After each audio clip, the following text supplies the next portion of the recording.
One of the most important things in the books is this relationship between Aes Sedai and Warder.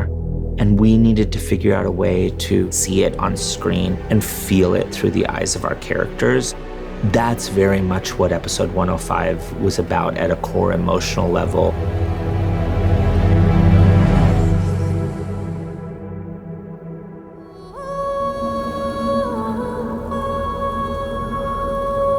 Shooting Karene's funeral was really incredible because it just happened to be snowing. And it's one of those things where you kind of stumble into something that's even more beautiful than what you planned.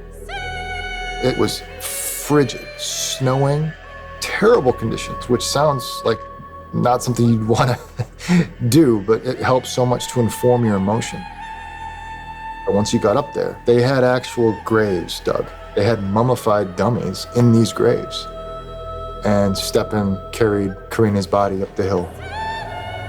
And it was one of the most visually stunning moments I've ever seen as an actor. We really see Stepan's grief at having lost his Aes Sedai Karene. And every time we go to Stepan, you usually see a shot of Moiraine or Lan afterwards and how his pain is affecting the two of them. The pain. That's the only thing I have left of her. It's very common for warders to have suicidal thoughts and to go into a deep depression if something happens to their Aes Sedai. And that's what we see with Stepan. In episode 5, we wanted to start and end it with a funeral and really connect this feeling of what it means to be an Aes Sedai and Warder through these two funerals. One of the ways we represent that difference between the masculine and feminine is we tried to find two sounds that only women could make and only men could make. So in the opening of the episode, you hear calling, which is this Nordic cattle herding call. And it's a sound only women can make, and it's the loudest sound that humans can make. And then at the end of the episode, we have this Mongolian throat singer doing this very masculine singing where you produce two tones in the back of your throat. And so it was just another way to try to layer in that kind of balance between the genders. Filming the Stepan funeral scene was a hugely emotional day for everyone. The writer of the episode, Celine Song, did a ton of research into different funeral ceremonies around the world. One of the things she had really keyed in on was this idea of a lead mourner, someone who sort of takes on everyone else's grief. Lan Mondragon, relieve us of our grief. No one in the room is really allowed to cry or to project emotion, except for the designated mourner, and that's Lan, which is really tricky because Lan is someone who doesn't show emotion. So I struggled with that a lot. I didn't know what his relationship with tears would be. But I thought he would understand how to scream. And so that's kind of how I approached it, is just sort of finding a way to scream out this pain. It lets us get a window into a character that would normally not express his grief in that way. But also the fear of what it could do to Moiraine or to him if they lost each other.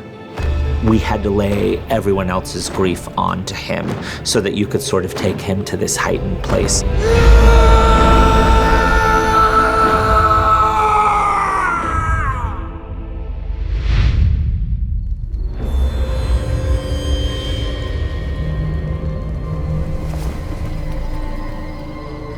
Have we reached a decision?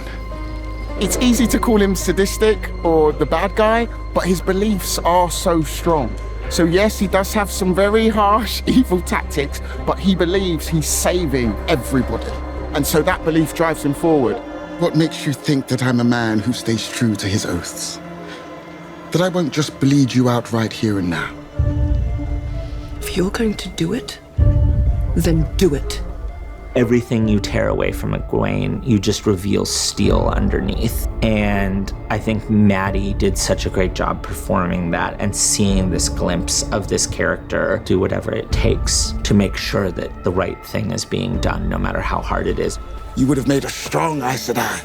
This was a very important sequence to set her core character traits in place for the series. Likewise for Perrin. This is a moment where he is really grappling with the guilt he has over his wife. He's finally telling someone out loud what really happened in the forge and assuming that she will hate him for what he's done. It was an accident, Perrin.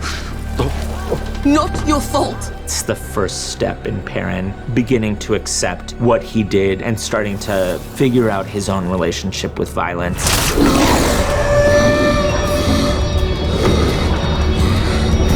What are you? Oh, I didn't even hear you. Come in.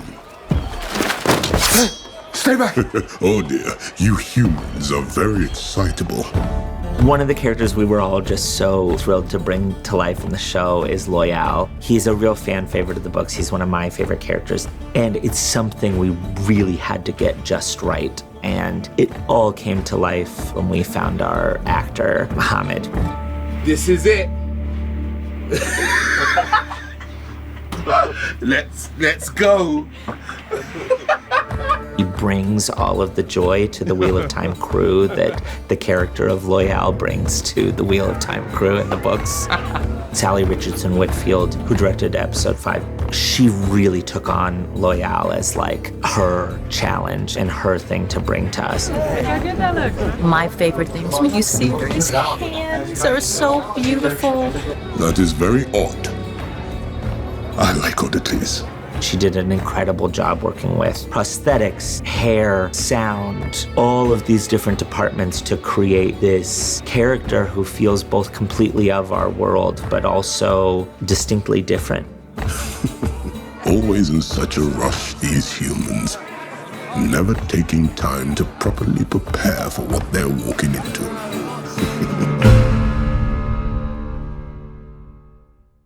Whoa, oh my God. I see the See you later. We have to try everything. Drink. I'll be keeping this for later. I don't care about the show. I just want a good blooper reel. I want to learn science. You guys are gonna make me look like I'm in the show, right? You're gonna put in the effects. Replace the green. I don't want to look like an asshole here. Sorry.